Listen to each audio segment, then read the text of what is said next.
So Twitter has banned Mr. Trump's account permanently due to concerns about the president possibly incurring further violence in the run-up to the inauguration on January the 20th. And of course, this is something that should be done with great care, in as regards free speech, and everybody is entitled to express his or her opinions freely, and that value should be kept and highly regarded. However, having said that, it is of course not acceptable to incite violence and urge people to storm the U.S. Capitol, which some people have claimed that the Mr. President has done. And for that reason, Twitter and Facebook and other platformers are, excluding Mr. Trump from posting his tweets and videos and so on. And it is understandable that the supporters of Mr. Trump are taking this as a kind of infringement on free speech. And the alternative platform, Parler, which has been kind of a bed for views which are sympathetic to Mr. Trump's. This application and platform, Parler, has been attracting a lot of attention in recent days because of this media coverage. And actually, I also downloaded the Parler app on my iPhone, and I was planning to read and learn something from those views expressed on that platform. However, as you may be aware, the AWS, Amazon Web Services, has terminated its use for the Parler app and its platform, and so the Parler app and platform have gone down. This also would incur a lot of controversies about free speech and so on. Well, for me, I think the bottom line appears to be that nobody should be encouraged to, be violent or, break laws of any nation. And if, as some people claim, the Parler platform have indeed encouraged some people to, to act violently and injure and even kill people, then there might be some justification to put the flag out for the Parler app and its platform. And it's something that have been going on in the last several years. I think, when the platformers like Twitter and Facebook have faced increasingly harsh criticisms from people who are concerned about these platformers possibly citing extremist views and and nurturing atmosphere where violence is permitted or even promoted, and or Parler app and its platform should not be any exception. If the Parler platform incites violence, it's probably a good decision by Amazon to pull the plug and terminate the services for Parler app. So there's this really difficult balance between free speech and our concerns as citizens to prevent any possible violence and violation of law. But and on the other hand, it is a really interesting topic, whether there is independence of speech from the platformers, because this has been going on for a decade or so now, I think. Because, for example, when Mr. Snowden released some information about the U.S. government, or even before that, when the WikiLeaks, led by Julian Assange, released some information about the U.S. government, there was a public outcry for the injustice that has been done by the government, but at the same time, these individuals have been prosecuted and charged with espionage and the leaking of sensitive information by the U.S. government and other governments of the world. And these individuals, Mr. Snowden, for example, took refuge in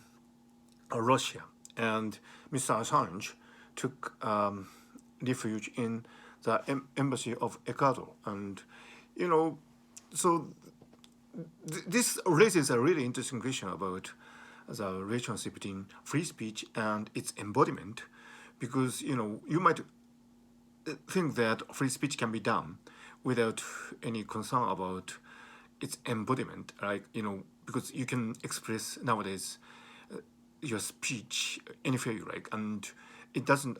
It is not so apparent that the expression of free speech actually is dependent on some entity, such as a nation state or an embassy or a platform. But practically speaking, there is indeed a relationship between what you can express and on what platform you express that. So it is a really intriguing case that Julian Assange and Edward Snowden, these individuals, presumably acted from public interest, and these public interests belong to the international community. So there is no partisan orientation in that. However, when these gentlemen tried to take refuge, they did have to rely on Russia and Ecuadorian embassy. And when that happens, there's this impression that these gentlemen are actually acting in a partisan way. For example, if Mr. Snowden takes refuge in Russia, it might appear that the Russian government is protecting Mr. Snowden from its own interest in rivalry with the United States. However, so there's this enigma here. I mean, when Mr. Snowden or Mr. Assange leaked this information in the interest of the public concern, that was independent of any nation state. It was a universal value shared by the humanities, and which should really be independent from any interest of particular nation states. But when they actually try to find a harbor for their views and for their personal safety, they did have to rely on some specific nation states such as Russia and Ecuador, and which might result in these actions by these individuals to be partisan. The same thing I think is happening with regards platforms, like when you express your opinion, you might actually be doing it in the public interest, which is independent of any platforms. But when, from practical point of view, you need to do that on some platform like Twitter, Facebook, and Parler in this case. So in the social atmosphere when these platforms are seen as associated or affiliated even with a particular political tendency, like in the case of Parler, it is associated with right-wing, sometimes extremist and suprematist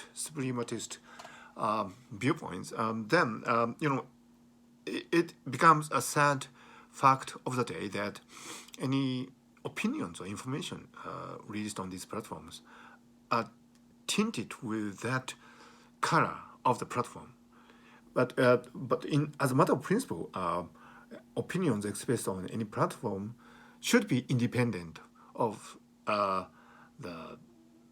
general orientation of the platforms, and it is also it is arguable that these platforms are actually value neutral as a matter of principles, because you can express any views on these platforms, internet, in the internet, like Twitter and Facebook, because after all, we are all have this command of natural language, and you can write down anything if you want on these platforms. So some people criticize that Twitter is more left-oriented, liberal-oriented, but that is not the case actually, because Twitter is, after all, a platform for sharing texts and uh, images and videos, and there's no such a thing as left-oriented or liberal-oriented platform. But in today's atmosphere, people do tend to regard each platform as politically inclined, and within that atmosphere, this saga of people supporting Mr. Trump making an exodus from Twitter to Parler has happened, and it has been received with this increased attention and heated debate. So, from neuroscientific point of view, I'm a neuroscientist based in Tokyo, by the way.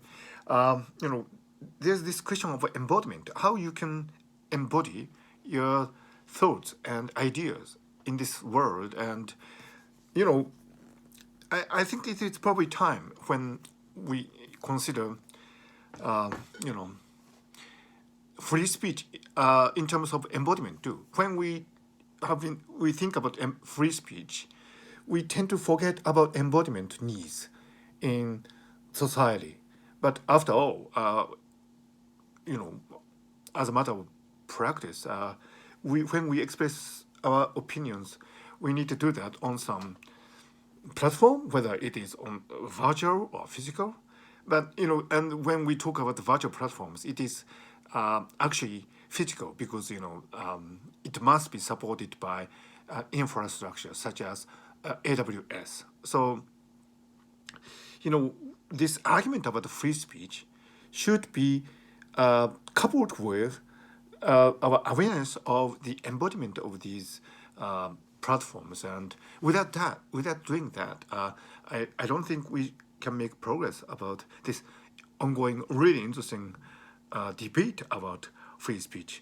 I'm not here talking about the dire situations in China, for example, where there's no such a thing as free speech and where the state is controlling what you can say on the internet. You can not even say that, Mr. Xi Jinping looks like Winnie the Pooh, which is just a light-hearted joke. But you cannot say that on Chinese internet. I understand. We don't want the internet in the free world to be like that. But in order to maintain the freedom of speech, we really need to think hard about the embodiment of expressions. And this saga concerning the exodus to power and its temporal termination by the internet giants is a really great food for thought at this time. And we really need to ponder about its implications.